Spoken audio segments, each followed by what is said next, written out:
Beyond the Wrench with Jay Goninen from Find a Wrench.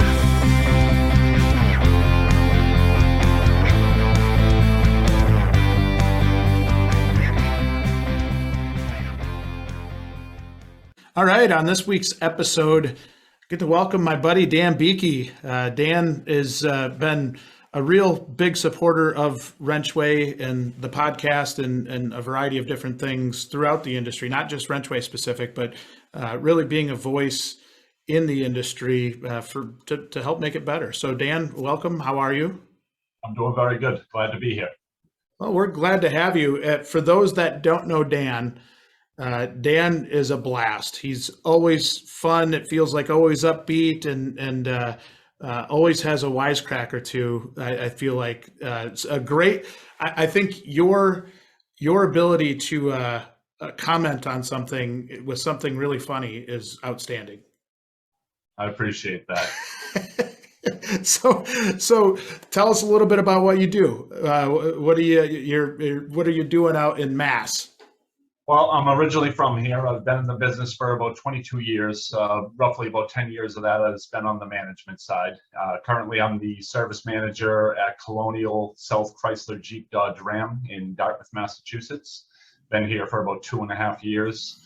And I've run shops in dealership worlds as well as an independent shop out in the Pacific Northwest for a while. So I've seen both sides of the world. And due to the fact that I worked in the independent world, I gained a great bit of respect for them. Because in the dealership world, obviously, you're taught that the independents can't necessarily do what your techs in the dealership can, and I found that to be quite the opposite. They had to master every make and model, as opposed to having the benefit of learning how to work on one specific make and model, or one specific manufacturer, I should say. So I have respect for both sides, because I see the ups and downs that they have to go through on the independent and the dealership world. And it really just gave me, overall a great impression of the industry as a whole, as opposed to just one faction of it. Yeah, it is cool to be able to talk to people that have kind of that broad background with different experiences, being able to see what happens on the other side of the fence, kind of thing. A couple questions for you. One, how did your accent blend in with those in the Pacific Northwest? It did not blend in at all. When I first moved out there, when I spoke to someone, they reacted almost like I threw a chainsaw at them. And I had to kind of tone it down, which was obviously a gradual process. You don't just lose this, as you can tell. But people thought I was in witness protection, and they weren't having it at first. But I ended up charming them overall. It took about a year, and I did have to tone it down a little bit. There was one time when I asked a lady for her car keys, and she thought I was talking about her pants. She thought I was saying, I was like, "No, I'm not looking for your pants. I just need." And that was a definitive moment where I was like, "I really got to take one." It was tough, because you don't realize how pronounced an accent is until you move to an area that is not used to that accent. And they didn't have any accent out there. They spoke properly, and I did not. So I learned to cool it down, and but I got it right back when I moved back here. I get it all the time from the Wisconsin Midwest accent. I've had a lot of people. Like Minnesota and Wisconsin are right next to each other, but I've had people call me out and like, "You're from Minnesota." I'm like, "Well, you're close. It's Wisconsin." But yes, definitely. I never knew we had an accent until like just coming out of school and getting into the real world. And then you talk to people from around the country or around the world, and they're like, "Where are you from?" I think Minnesota gets the credit for that accent, but you'll even notice it in North Dakota. I didn't really realize that accent of Bobby's World, the cartoon. I don't know if you remember that. Like, oh yeah, don't you know? And also the movie Fargo really pummeled that, into everybody's, brain. Like, but I feel like Minnesota gets all the credit for having that accent, but it's a blend of like 2 or 3 states. Yeah, it's at times. There was a documentary film on Netflix called "Making a Murderer" that took place in Wisconsin, and that did not do Wisconsin very many favors in terms of accent and just overall a good look. It wasn't a good look on Wisconsin. Yeah, he was still recovering from Jeffrey Dahmer. That was just almost over, and then right back at it. Yeah. All right. So, how did you let's talk about your upbringing, like what got you into cars? Like what made you interested in this? I don't even know, to be honest with you. I worked in the 9 to 5, Monday through Friday, cubicle world. That's the best way to explain it. If you ever saw Office Space, it's actually not even a comedy. It's like a grueling documentary that would pinpoint accuracy. And so I dealt with mutual funds, and it sucked. It was horrible. I didn't mind it at the time. I was making money for an 18, 19-year-old kid. And I actually leased a Ford Taurus. I don't know why. And so I was turning in the lease, and I saw that they were hiring car salesmen. So I was like, yeah, I'm going to give this a shot. And I sucked at it. I was absolutely terrible at it. I hated it. And within a couple of months, I would say, I begged them for a job in service because they just seemed like way cooler. And they didn't, to be honest, it probably just looked like they did less. But I found out, in retrospect, better. But they put me in service because they had an opening, and it started as a service advisor. I didn't know anything about cars. I didn't even know what an alternator was, to be honest with you. I completely bullshitted my way through my first year. And then I picked up the knowledge. Luckily, I had a technician, this guy, Mike, who he saw that I completely was oblivious in all aspects of the job, but he maybe saw something in me. And he would call me over and be like, hey, this is what this part does. And this, when it doesn't work, this is what happens. And you always want to sell this part when you sell this part. And he kind of took me under his wing. And I learned a lot from him. I still talk to him to this day. And, I was lucky to have him nearby because I learned a lot about cars because they didn't train you. They didn't go training. They sink or swim. There's your desk. If your password expires, let me know and I'll reset it. That was it. That was it. Or maybe they wouldn't reset it. So, that part right there is so important for a young person, isn't it? And I went through a similar thing where I had a couple people that would pull me under their wing and really be able to help. I don't know, like not make it so intimidating, right? Or like being able to just answer that simple question. That's hugely important. Yeah, it was great. It really shouldn't have been his responsibility to train me.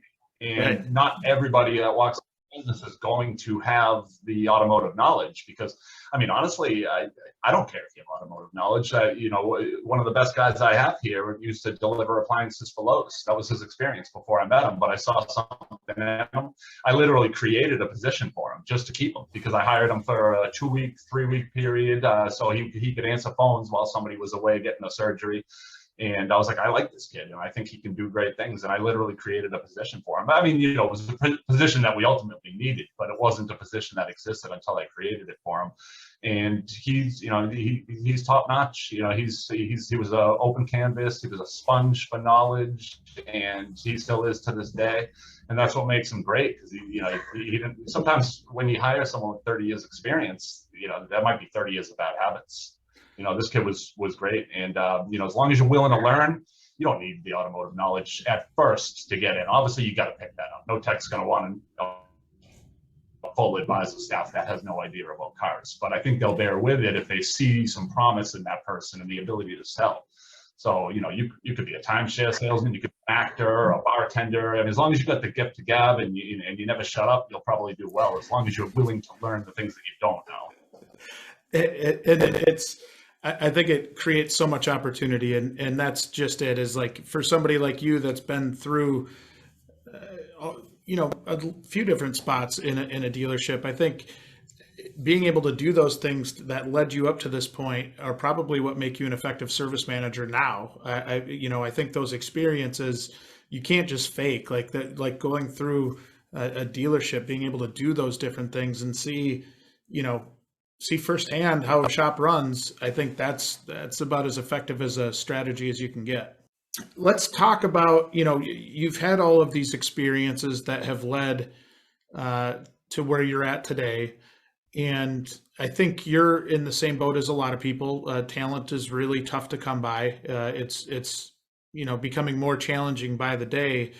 But one of the things that I love about your approach and how you've really gone about marketing your department and being active on social media, just being visible, is that you're showing off your personality a little bit. And I think there's a lot of people that maybe are afraid to do that, right? Or they're afraid to get on video, or they're afraid to do something like this, like a podcast. What is it that has driven you to really kind of step outside your shell to do this stuff? It's only been recent, past year and a half, 2 years or so. To be honest, I don't have Facebook, Twitter. I mean, don't even look for me on any platform like that, because you're never going to find me, ever. I did have Facebook. It was 11 years ago. I'll never go back. And, I swore off social media. There was something on a personal level. There's something about it I just don't like. I haven't liked it for quite some time. But the industry's changing, and I'm realizing you can't just put an Indeed ad out and say, "Oh, we're a family dealership." So what does that even mean at this point? I mean, that's like such a platitude. It almost has no meaning at this point. Like, what are the people's kids working on cars? So I don't even know why people, there's all these little cliche things that people put in these Indeed ads. They're not working. If it was working, we wouldn't have a technician shortage. So technicians are seeking. You keep hearing about culture. You keep hearing, things are changing. We got Gen Z, we got millennials. They're not the baby boomers. They're not Generation X. They're different people who grew up with social media. So that's naturally where they're going to go when they're looking for employment, or even just, thinking about employment.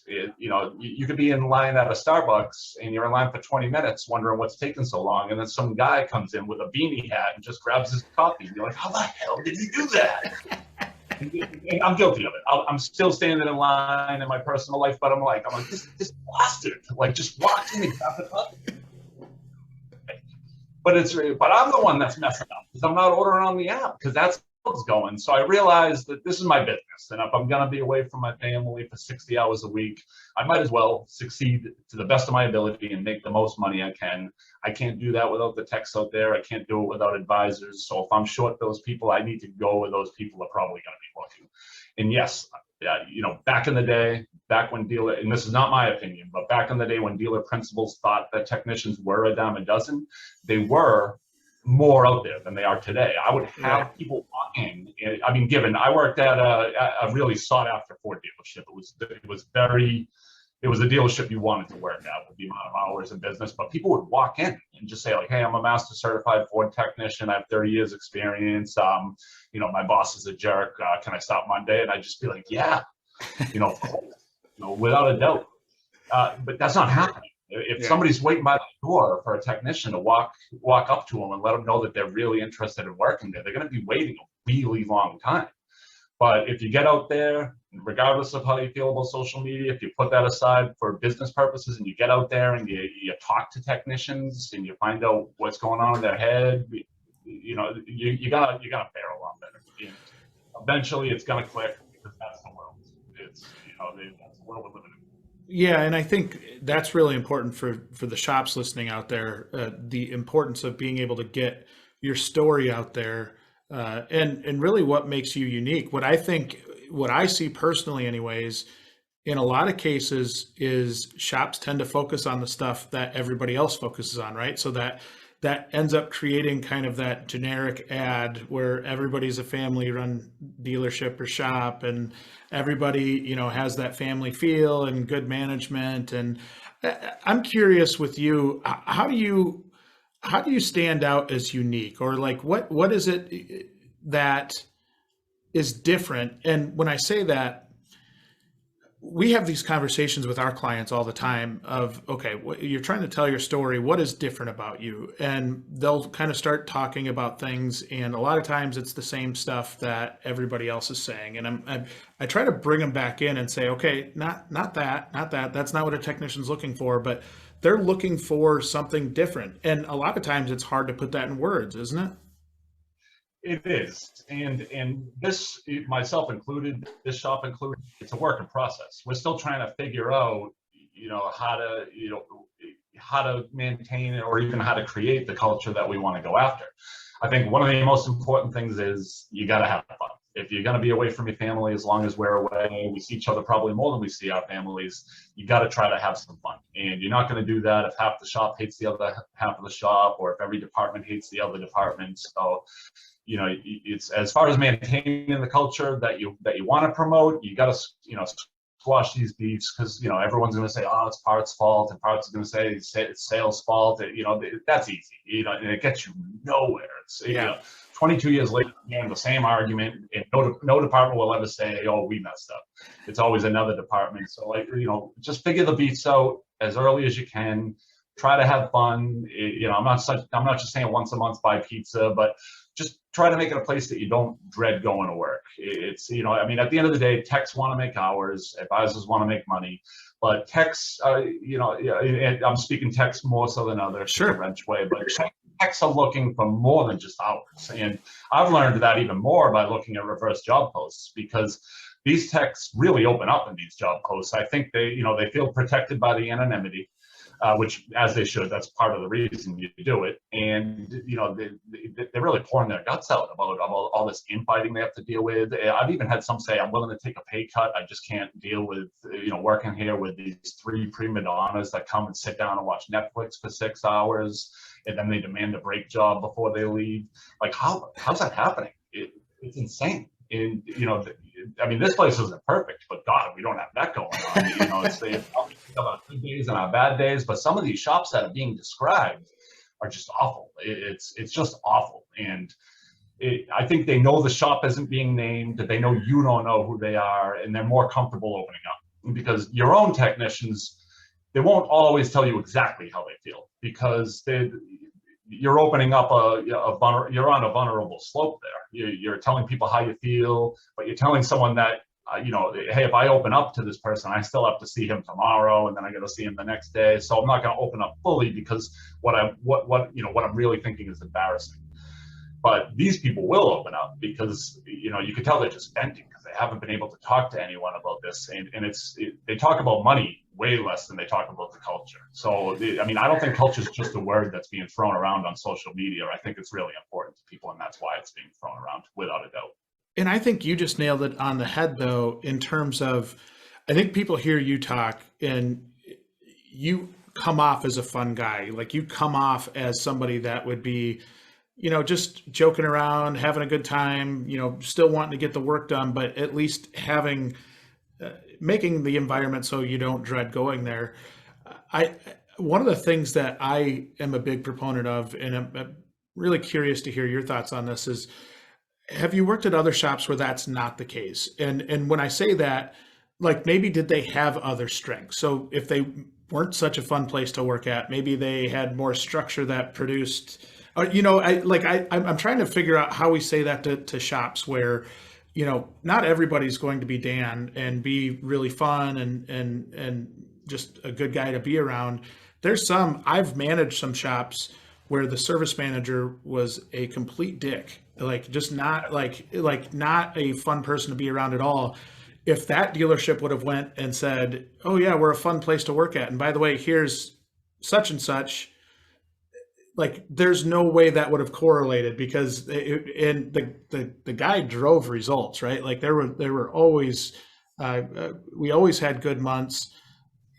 Most of the time people were pissed off at each other in the dealership, and it was a unique environment. But if they would have came out and said, hey, you know what, this is a really fun place to work at, it probably doesn't add up. Yeah, I've worked for some places. A Ford dealer I did my longest term with, you know, we certainly weren't known for being a fun company. We had fun as a department, and I lucked out by having, during those 10 years, I had 3 very, very good, amicable service managers, and they didn't have that support from above. It was a very militant place. You know, advisors literally were not even allowed to take lunch, like, not allowed. You know, which I thought, I was like, oh, that's normal, okay, because I just didn't know yet. And it was a really uncomfortable environment when you looked at it by a company, because it was extremely militant. Like, you hear about, like, Steinbrenner and how he runs the Yankees. You know, it was similar to that, but without the paychecks. You weren't allowed to have facial hair. It was a little overly militant. And I've even noticed that company, reaching out with this kinder, gentler side online because they're like, oh shit, this world just changed and no one's going to put up with this bullshit. And nothing against them. People put up with it because you could make a lot of money there. They were really, really busy. The work kept coming in. So we just bit our tongues and made good money. And I learned a lot of my best lessons at this place, but I also learned a lot about what not to do by how they ran that place as well. Like, there are so many things that they made us do, or how they made us act, or how they treated us, that I promised myself I would never, ever be like that if I was the manager. And, nobody's perfect, but you got to at least try to be a human being. If you're still running stuff in a militant way, I don't know how many people are going to stay with you, especially with all the information that's out there. People aren't stupid. They see that nobody's acting like that. So why are they going to deal with you? You're not going to get anything. And I think so much of it comes down to culture, and that I think that's why it's so difficult to be able to explain that in words, right? Like, so when you go to social media and maybe you post just a generic job ad, it doesn't really stand out. Like, it doesn't give much information to that technician that might be looking, or that service advisor or manager, whoever that's looking. And so people work so hard at culture, at least the really, really good shops. They work really hard at culture and making sure that they have the right people in the shop so that they're creating that culture to be able to talk about, right? And I think that takes the right people in the shop, and it takes the right talent level. It takes the right personalities. It's really kind of putting together a puzzle that can be really, really challenging. And then once you do that, like, it's almost like this weird circle that you've got to get the right pieces for the puzzle to go together. So you've got to get out there, tell your story. I've had conversations with shops that are like, hey, you know what? Our culture is not where we want it yet. And maybe it's a new manager, or it's an owner that has been, putting up with somebody in their shop that hasn't been ideal and has pushed people away. And being able to change that culture so that you can go out and explain what that is. But really, I think that's, when we're talking about how to get your story out there, one, you want to be honest, right? Like, you want to be like upfront, transparent about who you are, because if somebody signs up and it's not aligned with what you said it was, they're going to find out real quick. I've done that before. I've signed up for that before, where I've gone into a place to work and they, touted a lot of things, and then you get in there and you're like, this isn't anything like they said. Like, this is not great. I don't even understand why people lie about it, because who do they think they're going to fool?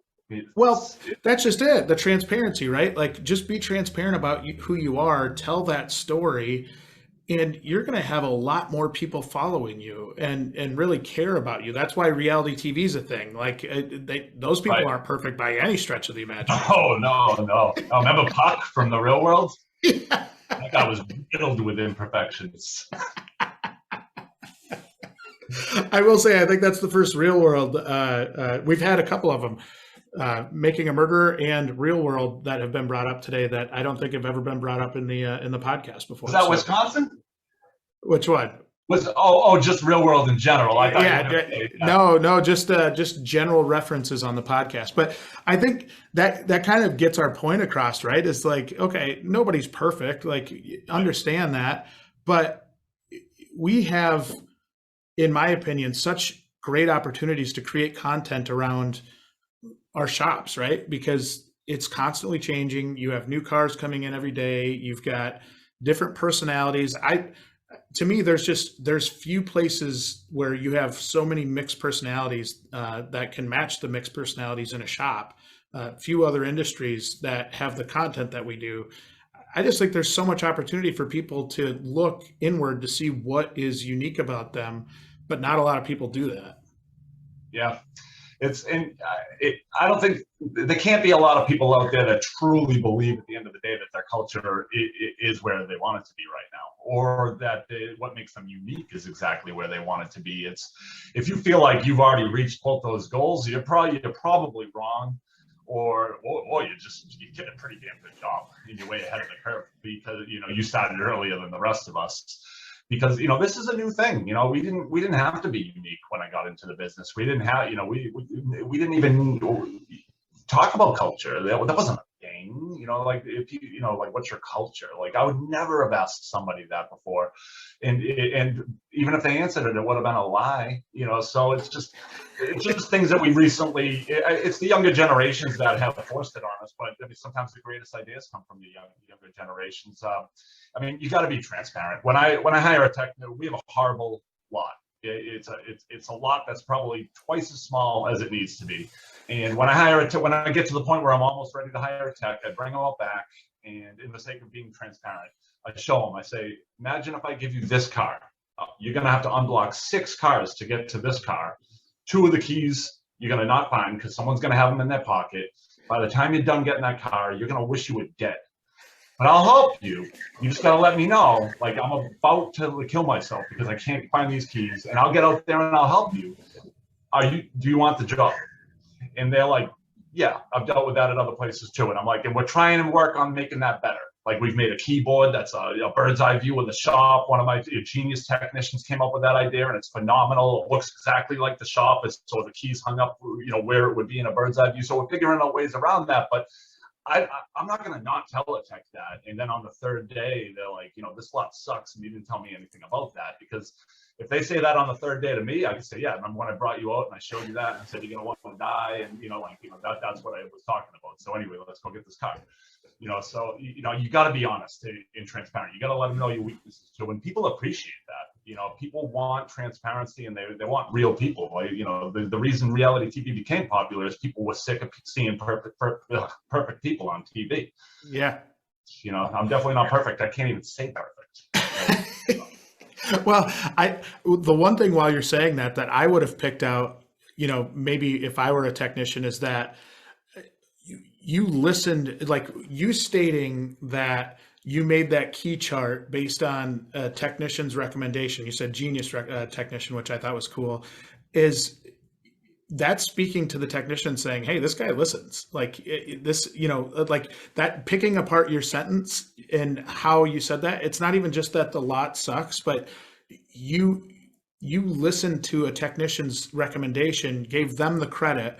And I think that goes a long way. And that's what, like, when we talk about documenting your story and being able to really just show who you are, that's the kind of stuff that hits. Like techs want to know that they're listened to. And you just gave an perfect example of a time that you listened to them. It was all him. He got sick of the lot. Everyone was racking their brain on how to overcome it, and he went ahead and came up with that idea, and it's been a saving grace. And now we're on to the next problem of just making sure everyone uses it the right way. And like anything else, obviously that's just something that we're getting there. And I'd say 95% of the time it's working perfect. Maybe 90%, but before it was 0% of the time. And so he made a great advancement. It was his idea. I give him all the credit. It's why would I take that away from him? It was awesome. I thank him all the time for that thing. He's pretty creative. So you want to die a little less each time you go out to get a car now. Like that's even better. Yeah, stay productive. Well, so as we're talking through this and we're really, painting a visual of who you really are, I think that's what makes you unique, right? Is that I think even we deal with some large, some of our partners at WrenchWay are huge companies that have all kinds of locations, right? And that's one of the things I also try to get across to them is, just because you have one big brand, not all those shops are the same, like in that brand, like regardless of what you do, there's different people in there. And that's the importance of, even at that level, being able to show why you're different. And if you can understand that, we do a really good job at marketing customers.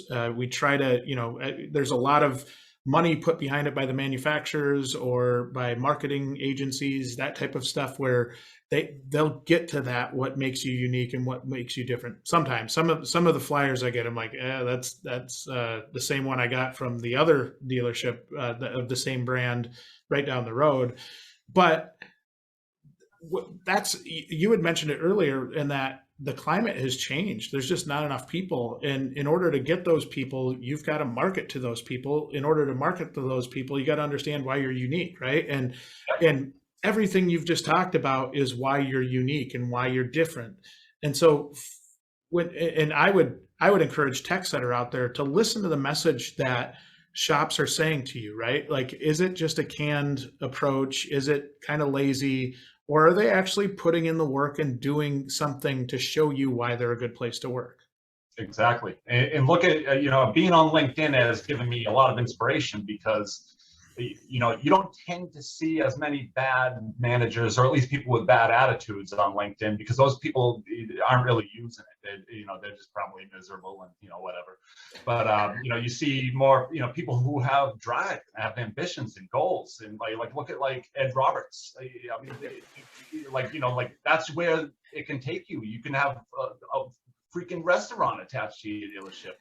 If somebody asked Ed Roberts, like, what makes you unique? He'd be like, yeah, how about this triple cheeseburger? Like, I'd be like, I'll start Monday. But, he didn't get there overnight. I mean, it's like, it took a while to build that, but I'm just using him as an example. He's obviously doing very well. He's a genius. And, but that's it doesn't have to end anywhere. I mean, as long as you have, obviously, you need the property and the budget to get to something like that. So it might be an extreme example, but it doesn't just have to stop at treat your techs like human beings. Once you get there and you have happier techs and you have more people that want to work for you, you can think about things like doing mobile service, and then you start getting more revenue. And then, triple cheeseburgers. It's great for everybody. Wins around. But I've been to Ed's. Ed's a good friend of mine, and I've been down there. I've checked out his facilities. They're top notch. But the one thing I noticed when I was down there is people were just genuinely happy. Like right. when you walk through the dealership, it was, in my experience, anyways, you can tell when a shop has tension inside of it, right? Like you walk in the shop and it feels like you can cut that tension with a knife, and it's just awkward. Everybody's mad and upset. And that's the kind of stuff that I want technicians to be on the lookout for, is that if you're a good tech and a good person, you're not going to fit into some of those environments that might not be, those people on LinkedIn or, whatever. That's where you get, I think a lot of techs get a bad taste in their mouth, is because they'll sign up for something with one person who they don't see ever during the course of their time working in the dealership, selling them on the dealership or shop, independent shop, whatever it is.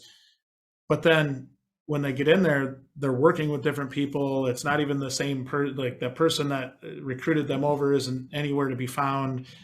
And maybe I think that's where we get techs that have a bad taste in their mouth, is they get put into these tough shops, and those aren't the ones that we want techs going to, because I don't feel good about it. Like, I don't feel good that somebody goes to a place and doesn't like to work there and wants to leave the industry. The more technicians that end up at a place like that, the more it will hurt us. Even though that's not the shop we work at, those are going to be the people that bail on the business. We already have people, in their late 50s or early 60s that are, retiring, rightfully so. They've earned it.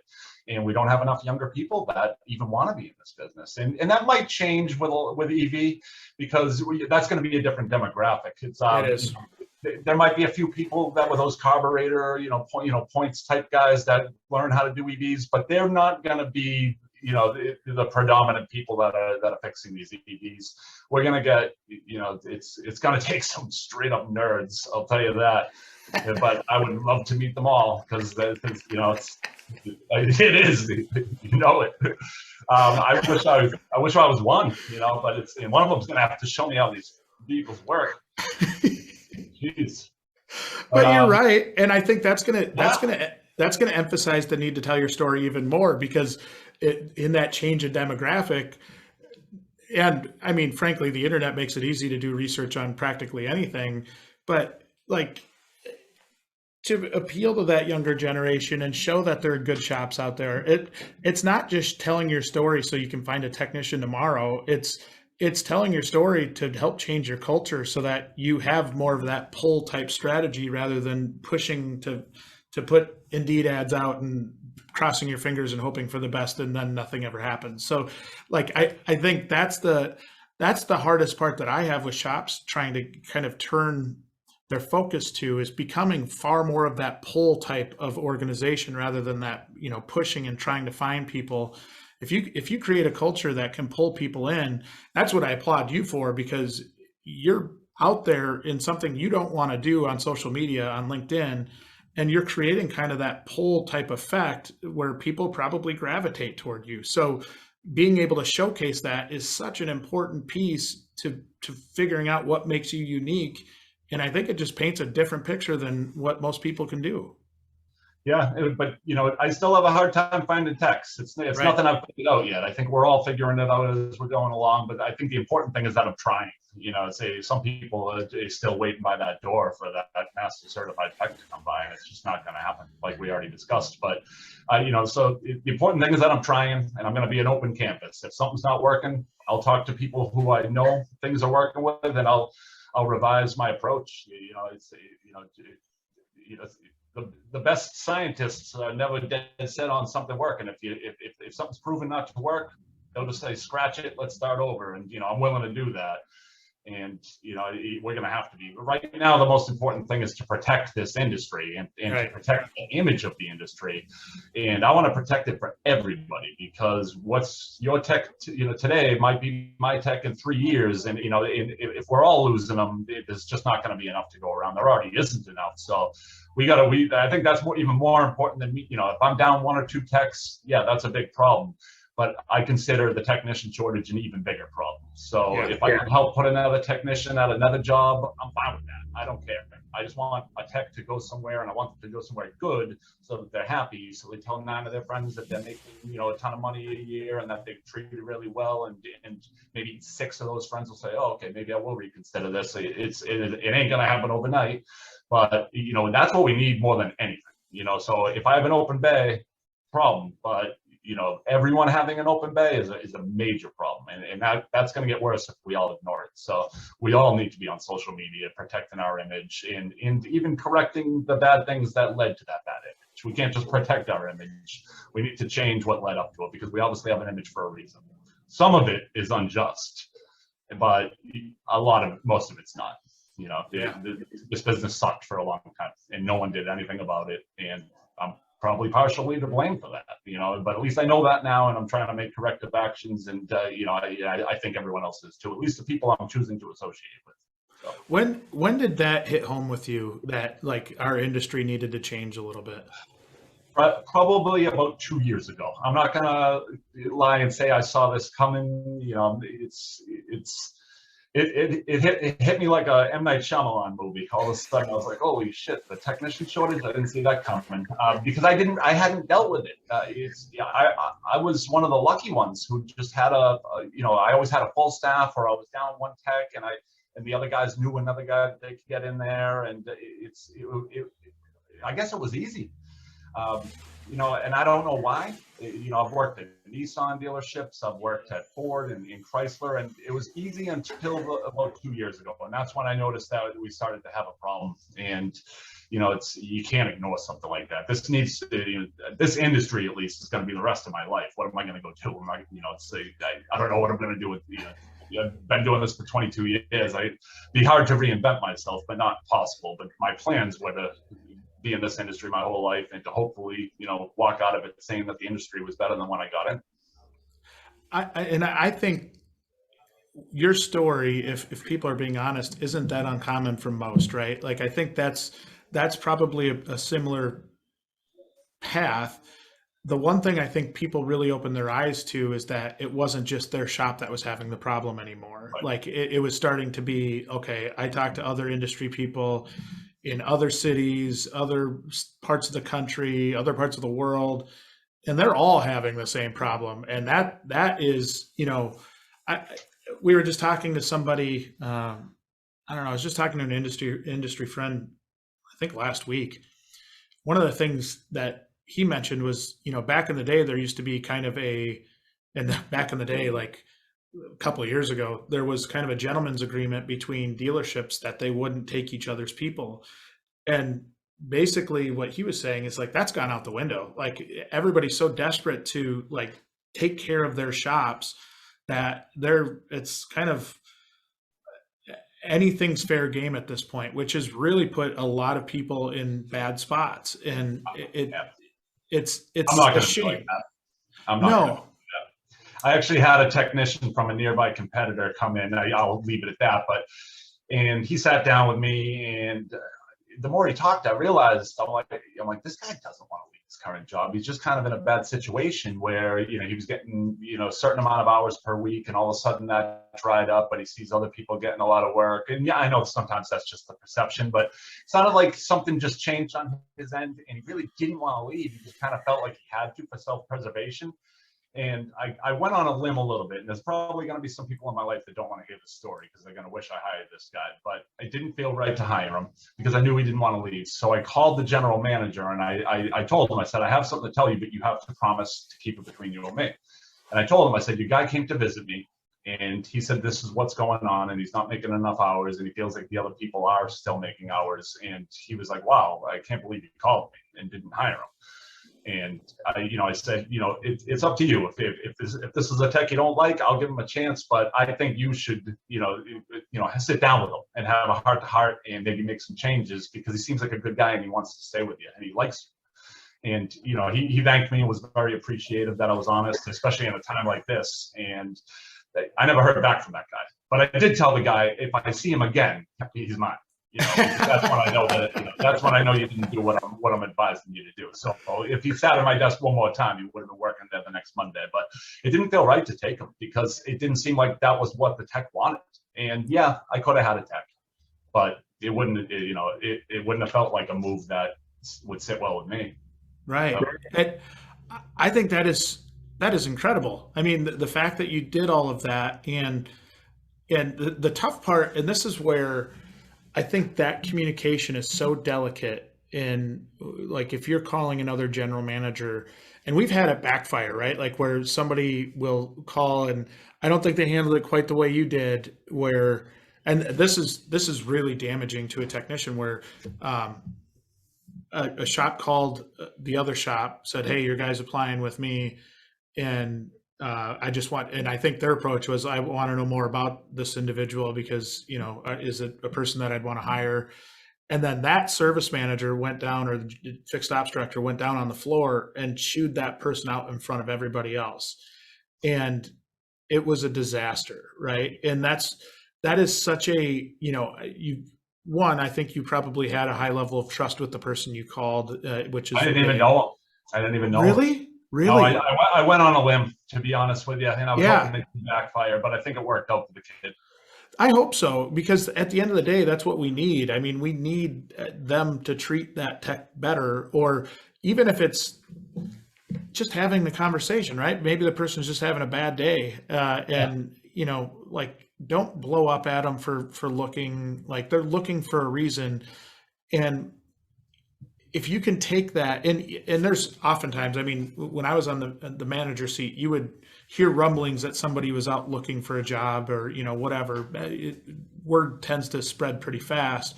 Yes. But use that as a cue to sit down with them and understand what they're frustrated with. Don't use that as a cue to go blow up at them for, going to look for another job. Like there was a reason they were looking. And if you can't look inward and understand what that was, that's really hard to create a culture around that when you're, if you're just blowing up at everybody. Absolutely. It's tech might be leaving you for a place that's going to give them another $1 per hour, but it's usually not that $1 per hour and why they're leaving. They're leaving for a different reason, and they just happen to be getting another $1 per hour. What's another $1 per hour? It's not worth, moving the toolbox, going through all that, meeting new people, learning new processes. Even if you're making 80 hours a week, it's $80. You're not leaving for the $80. You're leaving for some other reason. And I've lost technicians for reasons that had nothing to do with money. And those are the ones that still stick with me to this day. When a technician left me to go work for Amtrak or the commuter rail, have fun. That's awesome. yeah, I'm going to miss that tech. They're phenomenal. That's why Amtrak hired them. But that's a pension. That's a totally different quality of life. You get out of this. Like at that time, it was a terrible business to be in, fighting every week to make your check. Why would I do anything but wish that person good luck? That Right. person is making a good move for them and their family. You know, it stinks to lose somebody like that. But when they're leaving you to go to a dealership that's right down the street, those ones stick with you because you probably could have done something. And I'm not going to lie and say that's never happened to me. Of course it is, you know? So looking forward, based on everything that you've learned in the past, what are things that you think you'll change? Like, what do you think that you're going to have to do more of? What do you think you're going to have to just change in general in terms of being able to find technicians on a regular basis? I think we need to, as a company and just as an industry, adapt to the modern age far better and far more quickly than we have been. There's something so behind the times and about this industry. We're in the Stone Age. Nobody wants to take on any kind of new technology unless it's a manufacturer requirement. And at that point, it's just this perfunctory action that you're doing because you're going to lose your dealer incentives. You're not doing it because you're subscribing to the technology. You're doing it to protect a source of income or just to adhere to some new policy. That doesn't mean anything. People industry-wide, we need to adopt to writing people up with tablets. We need to not just have a social media presence. We need to worry about it. And I'm not talking about the reviews, how many stars you have. I'm talking about what the perception of your company is if somebody looks into you. Because if I'm a 22-year-old tech, especially one that's going to be like an EV tech, like somebody that could be your tech for the next 30-something years, I'm not going to make phone calls and call people and find out what a dealership's like. I'm going to be on this thing and I'm going to be like, nope, that place sucks. Nope, that place sucks. Ooh, what's this? A TikTok video. It's because those little things, they might seem little, but that's what people want these days. And maybe that'll change. And, it will change. Of course it will change. Maybe not in my lifetime, but we gotta hop on that. And if you're a 75-year-old dealer principal who doesn't get that, that's fine. That's fine. Go be 75 and enjoy that. But hire somebody that gets it. It's like that's a position. Social media manager, whatever you want to call it. Somebody needs to be in charge of that, making sure that you have a presence. It's not just about how many stars you have, because we're like stuck on that. We're like, how many stars on Facebook do we have? How many? It's like we're so in the past, and we view everything by month to month. Just like, hey, great August, have a great September. It's just but are we gonna be here? So true. Yeah. Like, why are we not asking? Like, are we even gonna exist in a couple of years? And if we don't take on these technologies and this new way of life, we're going to go under, and some smart hipster with a trust fund will buy this place and run it. Awesome. He'll do a great job. And we'll be like, how could they do this to us? We did it to us. It's just, we have to. Well, I think you're spot on. We're so focused on CSI as, it's important to make sure you're taking care of your customers, but I think being able to take down the curtain a little bit and not pretend like everything's always perfect and always great and really tell true stories, I think that not only helps breed confidence in your team and your employees, but in customers too, because we can see, like as a customer of a dealership, you can see through all of the, the car driving down the mountainside, like everything's beautiful and wonderful, but then you go into the dealership, like just tell the truth, like be transparent, like be open, because I think that's how you get people to trust you. Yeah, that's what's different about you, is when you tell people who you really are and you're proud of that, as you should be. Thank you. And just so you know, I had a flip phone until 1 year ago. That's impressive. That's loyalty right there. Yeah, I was stubborn, but so if somebody with a flip phone a year ago knows that we need to adopt to these new technologies, why doesn't everybody? Essentially, and I think there's a lot of people out there that get this. Like Brian Kramer from Germain Toyota, that guy probably conducts his interviews in the multiverse. Like, like, I don't even know if he's ever actually in the same plane of existence. Like, he just walks around with a VR headset. I don't know what he's doing, but whatever he's doing, we're going to be doing it in 10 years. He's ahead of it. And that's the beauty of a LinkedIn. That's the beauty of building your network too, is being able to see how other people are doing it. I think I've learned a lot that way. Even with what we've implemented on the WrenchWay side, it's been because we've learned through the process of, we couldn't just rely on job boards anymore. It was changing, and we needed to adapt, and that was such an important piece for us to understand. And I think that's the cool part about where we're going as an industry, is we do have a really cool, exciting industry when we sit back and look at it. Being able to have that physical car or truck or piece of equipment, whatever it is, it's cool. I mean, that, like, the technology that's coming out now is astronomical in these vehicles, right? So being able to appeal to that younger person that is, in a freshman in high school, or maybe whatever, in high school, late middle school, whatever that is, technology appeals to. We have the perfect product to sell them in terms of a career. Yeah. And we don't tell that story very good. We're focused on getting those CSI scores and those likes up on Facebook from people that probably don't even buy from us in the first place. So, I think that's the point of all of this. The point, to summarize our entire conversation, it really is that you all are unique. You just have to figure out what is unique about you. And if you keep saying that free uniforms are what separates you from somebody else, you're sadly mistaken. You need to figure out what makes you unique and be able to sell that. And that's what makes LinkedIn and even every other social media platform so beneficial when it comes to this, is because you can see what other people are doing, and it's you used to be able to live in that haze of thinking that those free uniforms made you unique, but then you got to get on LinkedIn and realize everybody does free uniforms, so you just ditch that. You got to get rid of that. Who cares? It's expected. Of course they're free. Why would you charge a technician for the uniform? Like, right? What are you, insane? It's crazy to me, but it's you got to be able to see what works, and you're not going to see it if you're not on it. It's great to see different ideas, and I've gotten a lot of great ideas, because honestly, I'm a pessimist by nature. I will not only tell you that the glass is half empty, I'll send it to a laboratory and have it analyzed to prove it's a little less. But I've been really working on that. I've been trying to maintain optimism, and because pessimism is not going to get me anywhere. That's just my nature, but it doesn't mean I can't combat it. And seeing all these people that are inspirational on LinkedIn, and all these people that are doing things the right way, and even sometimes watching some people that you can tell are doing it the wrong way, you learn so much, and it's just going to make us all better. And we're all, and due to that, we're going to implement these great ideas, and we're going to treat the technicians better and the service advisors better, and they're going to talk to their friends and family. And some of those friends and family are going to say, you know what, maybe I'll give this a shot. Some kid in 10th grade is going to say, maybe I will go to Vodtech. But we can't keep calling technicians grease monkeys. In 10 years, there's going to be nothing to grease.